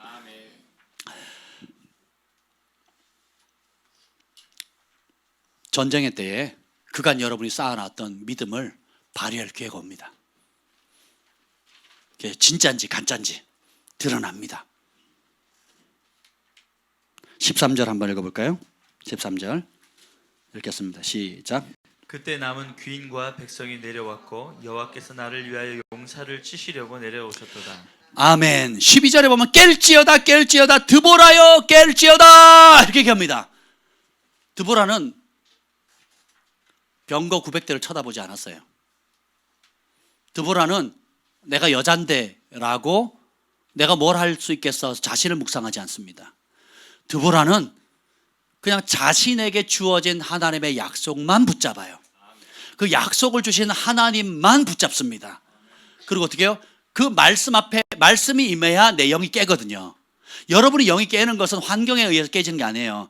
하나님의 말씀이 들려져야 영이 깨어납니다. 하나님의 말씀이 하나님의 말씀으로 받아질 때 내 영이 깨어나요. 그러면 어떻게 돼요? 그 용기가 일어나게 돼서 어떻게 해요? 선포하는 순간 그 고백이 중요하다 그랬죠. 선포하니까 방백들이 오는 겁니다. 내가 입으로 고백해. 나는 하나님을 경외하는 사람입니다. 나는 다니엘처럼 요셉처럼 하나님을 경외하는 사람입니다 라고 내 입으로 자타가 공인해요. 삶으로도 나타내야 되고 입으로도 시인할 때에 그런 사람을 세상 사람이 찾고 있다니까요. 그 일을 할 경건하고 거룩하고 여호와를 경외하는 정치인, 여호와를 경외하는 교육가, 여호와를 경외하는 사업가를 찾고 있어요. 제가 사업가들을 만나면요, 믿을 사람이 없대요. 교회 다니는 사람들 중에 더 사기치는 사람 많고요, 믿을 인간이 없다는 거예요. 근데 진짜 먼저 그의 나라와 그의 의를 구하고 조건 없이 하나님 나라를 위해서 사는 사람이 있으면요, 자기가 동역하겠대요. 그리고 큰 기회를 제공해 주겠대요. 근데 그런 신실한 사람 찾기가 가물에 콩나기 어렵다는 거죠. 왜 그러냐? 교회에서는 아멘 하는데 삶의 현장에 가서는 그 현장에서 통용되는 세상의 영을 따라 다 말하고 행동하거든요. 세상의 영을 못 이겨요. 그러니까 세상의 영이 하나님을 대적하는데 그 법 따라 살려고 하니까 어떻게 세상을 영을 이깁니까? 그러면서 세상에서 성공하려고 해요. 근데 하나님 뭐예요? 세상을 이길 권세를 주셨거든요. 우리의 부르심은 세상에서 성공하는 게 아니에요. 세상을 이기는 겁니다. 그러면 그런 사람 하나 딱 발견되죠? 보석 같은 겁니다. 그럼 사방에서 사람이 붙습니다. 그걸 연단하시는 거거든요. 지금 저와 여러분을 꼭 그릇 준비하는 거거든요. 그러면 그걸 통과하잖아요. 나는 하나님밖에 없습니다. 그 말씀에 모든 걸 겁니다. 단순하지만 나는 다니엘처럼 뜻을 정했습니다. 그러면 주님께서 은총의 만남들을 열어주십니다. 손 대는 일마다 잘 돼요. 이 일을 해야 저 일을 해야 되느냐의 질문이 의미가 없어져요. 내 존재 자체가 나는 하나님이면 족합니다. 하나님 말씀 앞에 내 인생을 건 사람입니다. 그럼 하늘의 문이 열리는 겁니다. 이 복을 하나님께 주시는 거예요. 그래서 이 다른 여인들보다 수많은 아줌마들, 엄마들이 있었는데 이 야엘은 어떻게 돼요? 하나님의 말씀을 가지고 용기를 내고 싸우거든요. 이 부분을 좀 더 다루도록 하겠습니다. 여기 보면 그 다윗도 전쟁에 나갈 때 하나님의 음성을 묻잖아요. 물으니까 사무엘하 5장 24절에 보면 뽕나무 꼭대기에 걸음 걷는 소리가 들리거든 공격하라. 블레셋이 공격했을 때 구체적인 전략을 받아요. 기도를 하니까 뽕나무 꼭대기에서 사람 걷는 소리가 들리면 그때 공격하래요. 그러면 그때 어떻게 하냐면 성경에 보면 그때에 여호와가 너보다 앞서 나가서 블레셋 군대를 치리라. 뭐 할 때에? 하나님의 약속의 말씀을 붙잡고 그 말씀을 전장에 나가야 돼요. 제가 수색 때 있었다 그랬죠. 그리고 가끔 이제 그 뭐라 그러죠? 아군 적군 해가지고 대항전을 합니다. 그냥 특공대랑 수색대랑 서로 하거든요. 방어 공격하거든요. 그러면 굉장히 조마조마합니다. 잡히거나 총을 뺏기거나 군보를 뺏기면 부대의 수치가 되거든요. 그러니까 굉장히 조심스럽게 갑니다. 그러니까 이게 모의전임에도 불구하고 굉장히 이게 두렵고 떨리거든요. 근데 지금은 사느냐 죽느냐는 그죠, 민족의 그 생사가 걸려 있는 중대한 문제인데 그때 뭐를 이제 전략이 뭐예요? 기도하다가 받은 음성이에요. 그냥 기도하다가 받은 음성이라고요. 누가? 다윗이. 처음에는 갈까요 말까요 시기들 가라 그렇게 들었단 말이에요. 근데 계속 기도하니까 더 깊어져요. 그러니까 어떻게 해요? 전략이 바뀌어요. 매복해라. 그리고 뽕나무 위에 서 있다가 소리가 들리면 그때다. 그래서 약속이 있었고 순종을 하니까 어떻게 해요? 하나님 먼저는 말씀 믿고 그 말씀 믿고 어떻게 해요? 전장의 현장에 나가는 겁니다. 나가서 어떻게 해요? 실제로 그 말씀의 타이밍이 왔을 때 공격을 하니까 성경은 뭐라 그래요? 바로 순종하는 그때에 여호와가 너보다 앞서 나아가서 블레셋 군대를 치리라. 하나님의 말씀, 우리의 순종.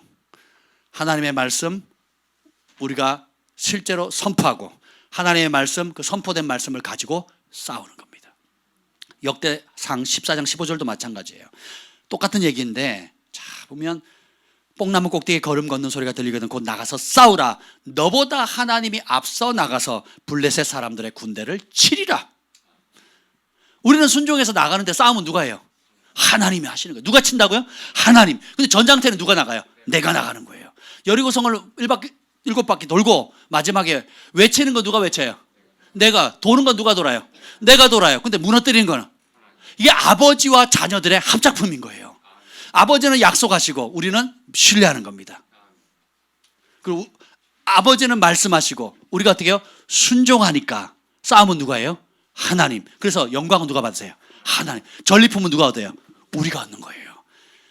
예나 지금이나 앞으로나 이 원리는 똑같습니다. 풀은 마르고 꽃은 시드나 여호와의 말씀은 영원하다 그랬거든요. 이 말씀의 원리는 그대로 가는 겁니다. 여러분 착각하지 마십시오. 이 일이 은혜가 넘치는 글로벌 파이어 교회 안에서 이루어진 게 아니에요. 치열한 삶의 현장, 사느냐 죽느냐 절대절명의 전쟁 상황에서 날마다 여러분 직면하고 있는 삶의 그 현장 속에서 벌어지는 거예요. 근데 그 가운데 어떻게 해요? 하나님이 순종하면 앞서가신다는 거예요. 앞서가시는 하나님을 경험하는 거예요. 누구에게? 믿고 순종하는 사람에게. 여러분 정말 말씀을 믿습니까? 그렇다면 그 말씀을 가지고 나가서 싸우세요. 여러분 제가 얘기하죠. 이게 긍정적인 마인드로 싸우는 게 아니라고요. 좋은 생각하고 긍정적인 마인드를 가지면 승리한다 그런 뜻이 아니에요. 먼저는 뭐예요? 말씀이에요. 약속의 말씀을 읽고 약속의 말씀을 묵상하고 약속의 말씀을 받고 그렇죠? 그 말씀을 가지고 선포하는 거예요. 기도할 때도 그 말씀을 선포하세요. 기도 안 되면 약속의 말씀을 선포하세요. 아버지 약속하셨잖아요. 믿습니다. 하나님 그것을 이루어 주세요라고 선포하세요. 그럼 내가 말하죠. 말한 그대로 합니다. 제가 오늘 밥 살게요. 제가 오늘 밥 살게요. 밥 살게요. 이러면 어떻게 돼요? 제가 말했잖아요. 그럼 어떻게 돼? 밥 사야 되는 거예요. 아멘. 이렇게 되는 거예요. 그렇죠? 내가 티렉스 사줄게. 티렉스 사줄게. 그럼 어떻게 돼요? 티렉스 사주는 겁니다. 신약 읽기 지난달에 선물했잖아요. 이번 달에 더 큰 선물 제가 준다 그랬잖아요. 보고해 주세요. 그럼 제가 말을 했잖아요. 고백을 하니까 어떻게 돼요? 제가 마음으로 그렇게 했으면 좋겠어. 그렇게 할 거야. 하는 거하고 여러분 앞에 말하는 건 전혀 다른 겁니다. 여러분 하나님의 약속의 말씀을 믿는다고 마음에 새기는 것과 입으로 시인하는 건 전혀 다르다니까요. 선포는 믿음을 실행시키는 거예요. 카운트다운이에요. 미사일이 있고 이제 엔진에 불을 붙였어요. 그러니까 미사일이 있는데 이제 발진하기 이제 발진대에 있는데 어떻게 해요? 선포는 그러니까 믿는 것은 그냥 발진대 위에 세워놓는 거고 선포는 카운트다운의 버튼을 누르는 겁니다. 선포하면 에스겔이 마른 뼈들을 볼 때에 살겠느냐 그랬을 때 주께서 아신다 그랬죠. 그러니까 하나님 뭐라 그래요? 대언하라 그러거든요. 예언하라 그러잖아요. 그러면 하나님께 들은 말씀을 누가 대언하는 거예요? 에스겔이에요. 약속은 누가 줘요? 선포는 누가 해요? 하나님이 직접 말씀하실 수 있는데 누굴 통해 말씀하세요? 에스겔이고 또 시내산에서는 모세를 통해서 말씀하시거든요. 이해가 되세요? 예수님도 직접 하실 수 있는데 제자들에게 얘기를 하죠. 그리고 누구의 이름으로? 예수님의 이름으로 누가 선포해야 돼요? 내가 선포해야 되는 거예요. 여러분 약속받은 말씀 있죠? 약속은 누가 줘요? 선포는 누가 해야 돼요? 말씀을 믿으면 뭐 해야 돼요? 기도할 때도 선포하시고 사람들과 대화할 때도 선포하시고 그렇죠? 선포하면 선포가 왜 중요하냐면 첫째 내가 믿게 되고 두 번째로 어떻게 해요? 내가 선포한 그대로 가요. 행할 힘이 생깁니다. 근데 선포 안 하죠? 안 믿는다는 겁니다. 혹은 사장되어 가고 있는 거예요. 효과가 없습니다. 그래서 너희 말이 내 귀에 들린 대로 하나님 귀에 들리려면 누군가는 말을 내뱉어야 되는 거거든요. 그래서 여러분이 약속의 말씀 가지고 기도하시고 계속 선포하시길 바랍니다. 아멘. 마귀의 유일한 관심이 뭔지 아세요? 그거는 여러분 안에 있는 하나님의 약속의 말씀을 빼앗는 것입니다. 그러니까 마귀는 여러분이 성공해도 관심 있다 없다? 없어요. 여러분이 진짜 원하는 소원을 이루어도 관심 있다 없다? 없어요. 여러분 원하는 자리, 여러분 원하는 위치, 여러분 원하는 만큼의 돈을 벌어도 마귀는 관심 있다 없다? 없어요. 왜 그럴까요? 마귀는 알아요.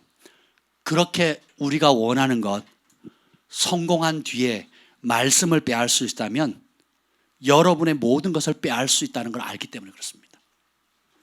여러분 진짜 원하는 간절한 소원 있죠? 뭐 대학 합격이든 돈을 벌든 시집 장가를 가든 뭐 나름대로 소원들 있잖아요. 그걸 진짜 이루어도 말씀을 빼앗을 수 있다면 마귀는 여러분의 인생을 송두리째 빼앗아서 심지어 지옥불에 던질 수 있다는 걸 알아요. 그래서 어떻게 해요? 당근을 자꾸 던지는 겁니다. 당근 던져놓는 거예요. 앞에다가 시대 여러분이 10대, 20대, 30대, 40대, 50대, 60대 그 나이대마다 원하는 요구가 달라지죠. 그게 당근이에요. 당근. 네가 원하는 거 주겠다는 거예요. 대신 뭘 내놓으래요? 하나님의 말씀을 내 영에 내 마음에 심겨진 하나님 말씀을 달라는 거예요. 그래서 마귀와 하나님의 약속의 말씀을 거래하는 겁니다. 마귀가 주는 당근, 세상에서의 성공, 세상에서 내가 그토록 원해. 내가 멸시당했으니까 한번 높아지리라. 나 무시했지? 내가 한번 높아지리라. 나 가난하다고 멸시했지? 한번 부자 돼버리라. 나 못 배웠다고 뭐라 그랬지? 나 한번 학위 한번 따버리라. 뭐 이런 게 다 있거든요. 그거 주겠다는 거예요. 그리고 뭐 내놓으래요? 말씀 내놓으라는 거예요. 이게 마귀의 예나 지금이나 똑같은 전략입니다. 광야에서 이스라엘 백성들이 원하는 소원을 이루고 성공했어요? 망했어요? 가나안 땅을 정복하고 모든 하늘의 축복을 받은 이스라엘 백성도 뭐 했어요? 망했어요. 왜 그랬어요? 소원을 이루고 하늘의 축복을 받고 또 원하는 바를 하나님이 이루어 주셨는데 뭐 했다고요? 망했어요. 왜 그렇습니까? 성공을 얻기 위해 하나님 말씀 버렸기 때문에. 소원을 이루기 위해 약속의 말씀과 하늘의 부르심을 망각했습니다. 제가 망각은 뭐라 그랬어요? 교만이라 그랬죠.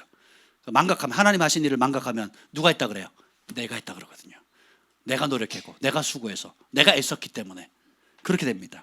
나와 내 가족의 성공과 소원 성취를 위해서 하나님의 말씀을 버렸기 때문입니다.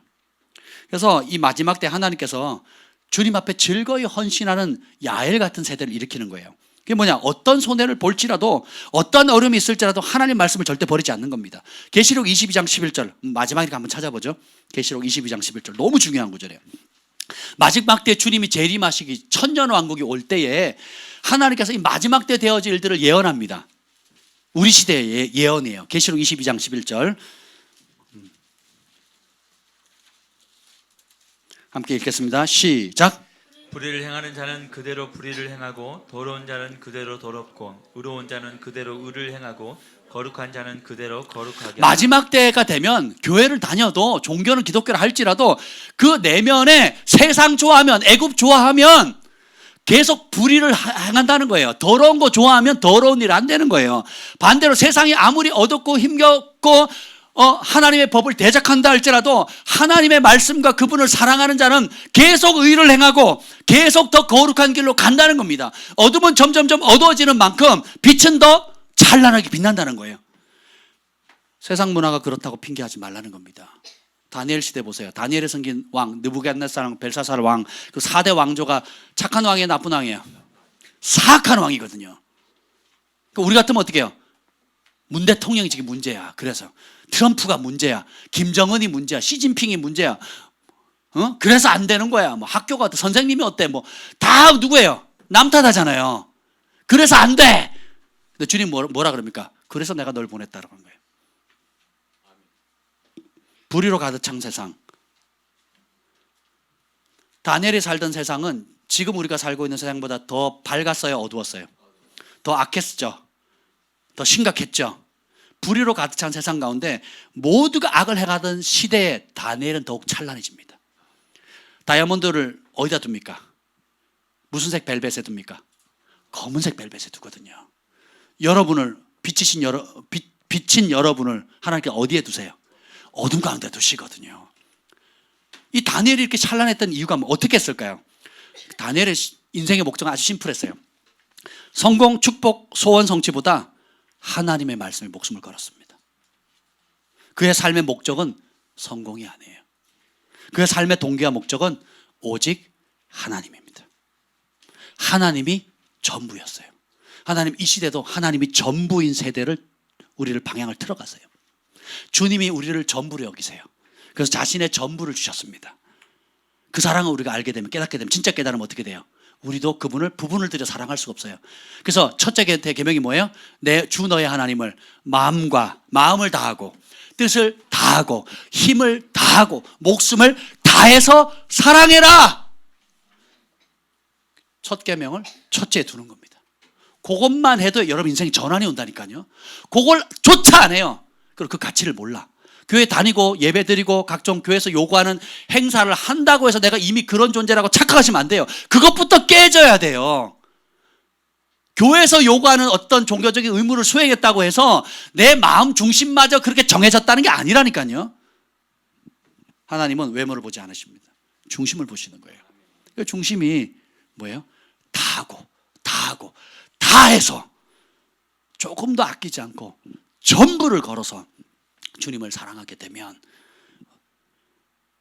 주님이 임하시는 겁니다. 오늘 요한계시록 펴놓으시고요. 사사기에 보면 그렇게 했을 때 사사기 5장 13절에 보면 여호와께서 나를 위하여 용사를 치려고 내려오셨다. 내가 주님께 전부를 거니까 누가 와요? 여호와께서 직접 임하시는 거예요. 그래서 나의 원수를 치시는 겁니다. 여러분 원수가 질병일 수 있고 재정의 빚일 수도 있어요. 관계 어그러짐일 수도 있고 또 여러분의 인생의 목적을 잘못 잡아서 엉뚱한데 인생을 낭비할 수도 있습니다. 그런데 방향을 틀어서 주님이 나의 전부입니다. 세상이 불의하니까 여러분도 불의해지시겠습니까? 우리 아이들이 뭐 하다가 뭐 누가 뭐라 그랬어요? 누가 뭐라 서로 싸웁니다. 엄마 누가 뭐라 그랬어요? 그러면 지혜로운 엄마는 이렇게 얘기합니다. 얘야 누가 똥 밟았다고 해서 너도 똥 밟을 거니? 이렇게 얘기를 해요. 누가 불평한다고 너 똑같이 불평하면 뭐예요? 남이 똥 밟았다고 해서 너 똥 밟을 거냐? 학교 친구들이 뭐 이래저래 써요. 막. 그래서 저도 뭐 이렇게 하려고 했어요. 그러면 그 친구들 지옥 간다고 너 따라서 지옥 갈 거니? 참 지혜로운 대답인 것 같아요. 여러분 세상 살면서 세상 사람들이 하나님 모르니까 진리를 모르니까 세상의 영에 사로잡혀서 멸망에 길 가는 건 당연한 겁니다. 그들이 똥을 밟았다고 해서 우리는 똥 밟을 필요 없잖아요. 그들이 어둠 가운데 헤맨다고 해서 우리까지 어둠의 길로 들어갈 필요는 없거든요. 불의한 자가 계속 불의를 행한다고 우리가 불의할 필요가 없어요. 더러운 자가 계속 더러운 걸 행한다고 우리가 그것 때문에 우리가 더러움을 묻었어요 라고 핑계할 수 없다라는 거예요. 성경은 뭐냐면 다니엘도 그렇고 노아가 살던 세상도 그렇고 어떻습니까? 오죽했으면 온 인류를 다 싹 쓸어버릴 수밖에 없는 우리보다 더 악한 상황이었는데 노아는 찬란하게 빛나거든요. 어떻게 그렇게 됐습니까? 아주 심플해요. 하나님 말씀에 목숨을 거는 거예요. 순종하는 거. 순종의 속도가 성숙의 속도고 순종의 속도가 축복의 속도입니다. 순종이 없는 믿음은 다 가짜입니다. 그래서 주님께서 오늘 이렇게 드보라와 야엘처럼 하나님의 약속의 말씀 앞에 모든 것을 거는 단순한 삶, 심플한 삶, 단순한 믿음을 원하시는 겁니다. 참 상담하기 어려운 순종이 더딘 사람은 생각이 많은 사람이에요. 누구 생각? 내 생각. 그 말은 뭐냐면 내 생각이 하나님의 생각보다 뛰어나다는 거예요. 내 방법이 하나님이 정한 방법보다 뛰어나다는 거예요. 성경의 말씀은 고리타분하고 오래된 사문서 같이 여기고 지금 최첨단 지금 현대 이 시대에 이끌어가는 시대의 문화를 따라 편승하는 것이 지혜롭다고 착각하고 사는 겁니다. 풀은 마르고 꽃은 시들고 해 아래에 있는 모든 것들은 사라지지만 하나님의 말씀은 영원토록 같은 능력을 가지고 있어요. 이전에도 최고의 지혜였듯이 지금도 최고의 지혜입니다. 이전에도 최고의 능력이듯이 지금도 최고의 능력입니다. 솔로몬을 지혜롭게 했던 그 지혜의 말씀이 오늘도 우리를 지혜롭게 하는 거예요. 전쟁에서 다윗을 승리케 하셨던 그 하나님의 말씀과 능력이 오늘도 똑같이 그 말씀에 순종한 자에게 동일한 능력이 되는 겁니다. 감옥에서 총리의 자리를 올리게 만들 그 아버지의 약속의 말씀의 능력도 오늘도 요셉처럼 내가 다른 성공을 추구하는 것이 높은 자리 추구하는 것이 아니라 하나님이 전부입니다. 그 말씀 앞에 내가 세상과 구별돼서 다니엘처럼 내가 더럽히지 않겠습니다. 주님이 전부입니다. 그 한 사람을 찾으시는 거예요. 그 훈련을 시키는 겁니다. 그 연단을 우리가 받고 있는 거예요. 그렇게 정결하게 되면 손대는 일마다 하나님이 은총이 임하고 여호와께서 친히 나가서 싸워주시는 거예요. 이렇게 단순합니다. 의로운 자는 그대로 의를 행하고 거룩한 자는 그대로 거룩하게 하라. 그 말은 뭐냐면 남이 세상이 어렵다, 남이 더럽다, 남이 불의하다라고 핑계하면서 그래서 나도 그럴 수밖에 없다라고 핑계하지 말라는 거예요. 목사님 말씀 지키는 게 너무 어려워요. 직장에서 사회생활에 어렵다고요? 그럼 뭐예요? 남이 똥 밟았다고 나도 똥 밟겠다는 거예요. 딴 사람이 지옥길 간다고 나도 가겠다는 거예요. 성경은 뭐예요? 내버려 두래요. 그걸 방치시키라는 뜻이 아니라 그것 때문에 나를 더럽히지 말라는 거예요. 그것 때문에 나도 그럴 수밖에 없다고 핑계하지 말라는 겁니다. 불의한 자는 계속 불의할 거다. 더러운 자는 계속 더러운 길을 좋아할 거다. 왜 그 길을 갑니까? 좋아하니까. 근데 의로운 자는 계속 의의 길을 갈 것이고 거룩한 자는 더 거룩한 길을 가겠대요. 왜요? 좋아하니까, 가치를 발견했으니까 그 길을 간다는 겁니다. 우린 그 길을 초청받았어요. 이렇게 하면 여호와를 돕는 겁니다. 그러면 주님께서 직접 임하세요. 그래서 전쟁은 여호와께 속했사니 순종하는 자, 그 말씀에 목숨을 거는 자에게 하나님 개입하셔요. 그래서 하늘 아버지와 자녀인 우리가 합작 연합해가지고 이 땅을 변화시켜 나가는 겁니다. 그래서 우리가 손대는 일마다 승리가 오는 거예요. 아멘. 계시록 22장 12절 읽겠습니다. 계시록 22장 12절 읽겠습니다. 시작. 보라, 내가 속히 오리니 내가 줄 상이 내게 있어 각 사람에게 그가 행한 대로 갚아주리라. 예수님이 재림하실 때 뭐라고 합니까? 내가 줄 상이 있대요. 너무 감사하지 않습니까? 그냥 오셔도 되는데 상 가지고 오신대요. 선물 가지고 오신대요. 이 상은 또 영원합니다. 그리고 뭉뚱그려 주지 않는 거예요.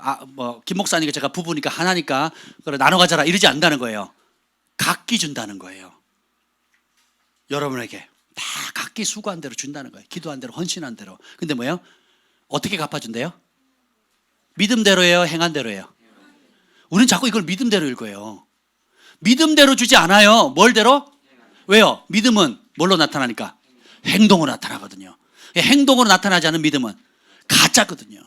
그래서 심판과 관련된 거, 상급과 관련된 모든 것들은 교리적인 믿음으로 되지 않습니다. 각 교단에서 말하는 교리적인 믿음으로 되는 게 아니라 어떻게 해요? 행한대로 되는 거예요. 그래서 믿음이라고 쓰고 순종이라고 읽죠. 믿음이라고 쓰고 행함이라고 읽는 겁니다. 참 믿음은 참된 행동을 반드시 유발하게 돼 있습니다. 그래서 여러분의 삶에 치열한 현장이 있죠. 그 현장에 가져갈 하나님의 약속의 말씀을 잡으세요. 그 말씀을 현장에 선포하십시오. 그리고 그리스도의 말씀이 너희 속에 풍성히 거하게 하라. 골로새서 3장 16절 말씀처럼 예수님의 말씀으로 내 생각과 마음을 가득 채워야 돼요.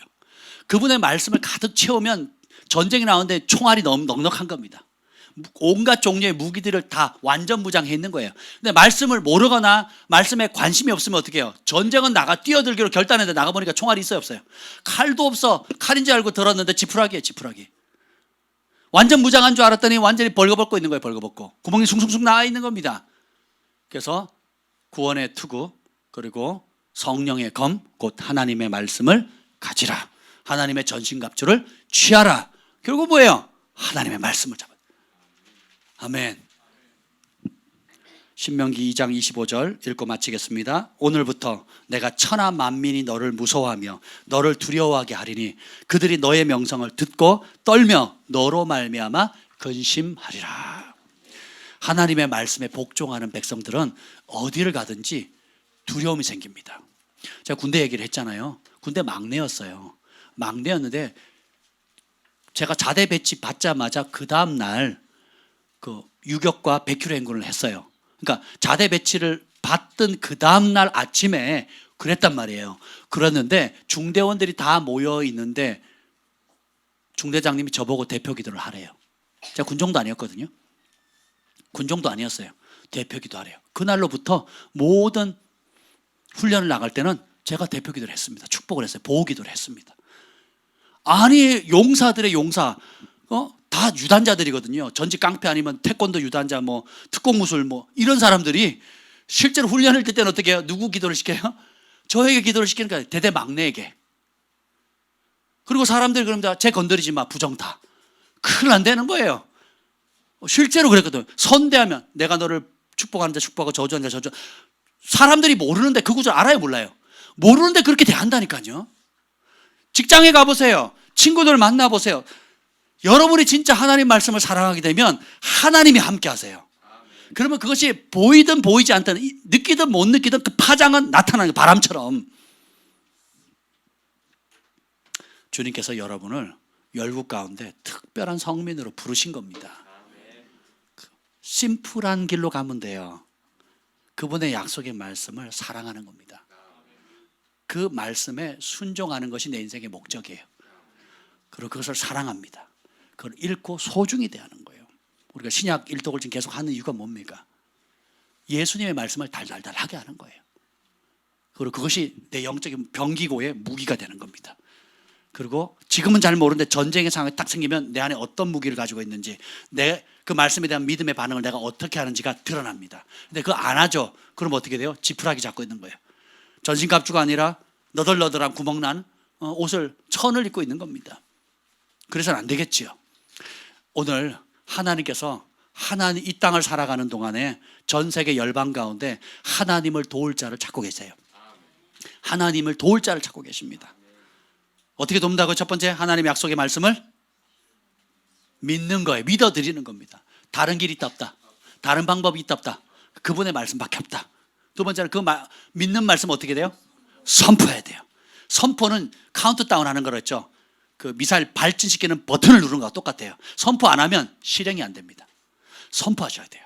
기도할 때도, 여러분 일상생활 속에서도, 하루를 시작할 때도, 눈 뜰 때도, 눈을 감을 때도, 새벽에 깰 때도 약속의 말씀을 선포하셔야 돼요. 그럼 실행합니다. 왜냐하면 천사들은 시편에 보면 선포된 하나님의 말씀을 실행한다 그랬거든요. 선포 안 하면 실행이 없어요. 그래서 선포한 말씀을 그 다음 어떻게 해요? 가지고 싸워야 돼요. 전장터에 나가야 됩니다. 여인네처럼 편안한 곳에 내가 뭘 할 수 있어 그러면서 어떻게 해요? 장막에 머물지 않았다는 겁니다. 드보라처럼 전쟁터, 지도를 보면요, 드보라가 이동한 경로가 굉장히 멉니다. 옆집 아줌마가 전장터에 나가서 굉장히 먼 거리를 용사들과 함께 이동하거든요. 대가를 지불하는 겁니다. 그래서 여러분의 삶의 현장 각기 달라요. 그 자리에 가지고 가야 돼요. 뭘? 말씀을 가지고 나가야 돼요. 그리고 싸우면 그렇게 나아갈 때에 나가서 내가 혈과 육으로 반응하는 것이 아니라 약속의 말씀을 가지고 실행한다는 걸 보일 때 누가 임하세요? 하나님이 하시는 거예요. 그러면 드보라가 오늘 사사기 5장처럼, 사사기 5장 전체가 찬양이거든요. 이렇게 헌신된 하나님의 백성들이 있으니까 너무 기쁘다. 여호와를 송축하라. 승리를 주신 여호와, 기적을 행하신 여호와, 우리에게 전리품을 주신 여호와를 송축하라. 진짜 마지막이에요. 5장 31절 읽고 마칩니다. 사사기 5장 31절 이렇게 읽고 마치겠습니다. 시작. 여호와여, 주의 원수들은 다 이와 같이 망하게 하시고 주를 사랑하는 자들은 해가 힘있게 도둠 같게 하시옵소서. 그래서 주님의 말씀을 사랑하면 주님을 사랑하는 겁니다. 해가 힘있게 도둠 같이 하시고 그 땅에 40년 동안 평온해야 돼. 20년 동안 심한 고통을 당하다가 그 한 사람이 일어남으로 인해 가지고 어떻게 돼요? 40년간 평강이 오는 겁니다. 신명기 전체에 보면 마침내 내가 너에게 복을 주었다. 누구에게? 순종하는 자에게. 신명기 28장에 보면 불순종하는 자에게 어떻게 하면 마침내 내가 너를 멸절하였다 이렇게 나오거든요. 마침내 하늘의 복을 받는 삶, 혹은 마침내 하나님의 진멸함을 당하는 삶은 선택은 아주 심플해요. 말씀 앞에 내가 어떤 태도를 갖느냐예요. 오늘 이 시간에 여러분이 드보라처럼, 야엘처럼 그냥 하나님의 말씀이라면 그 약속의 말씀을 믿고, 내 인생의 목표는 성공이 아니다. 내 인생의 목표는 말씀이다. 그 말씀을 사랑하고 그 말씀을 순종하는 것. 그러면 주께서 높이십니다. 그 은혜가 여러분에게 임하시기를 예수님으로 축복합니다. 하나님 감사합니다. 오늘도 여호와를 도우라 하는 이 말씀을 주셔서 감사합니다. 우리의 하나님의 약속의 말씀을 믿습니다. 믿는 말씀을 선포하겠습니다. 선포된 말씀을 가지고 싸우겠습니다. 그리고 마침내 승리를 주실 때 그 모든 영광을 주님께 올려드리겠습니다. 주님, 그렇게 사는 모든 주의 백성들을 위해 이제는 우리 주 예수 그리스도의 은혜와 하나님 아버지의 극진하신 사랑과 성령의 감화감동 충만하심이 여호와를 돕는 이 일에 자신의 삶을 걸고 말씀 앞에 단순히 순종하며 말씀을 인생의 목적으로 삼는 우리 글로벌 파이어 교회와 열방에 있는 많은 영혼들에게 이제로부터 영토로 함께 있을지어다. 아멘.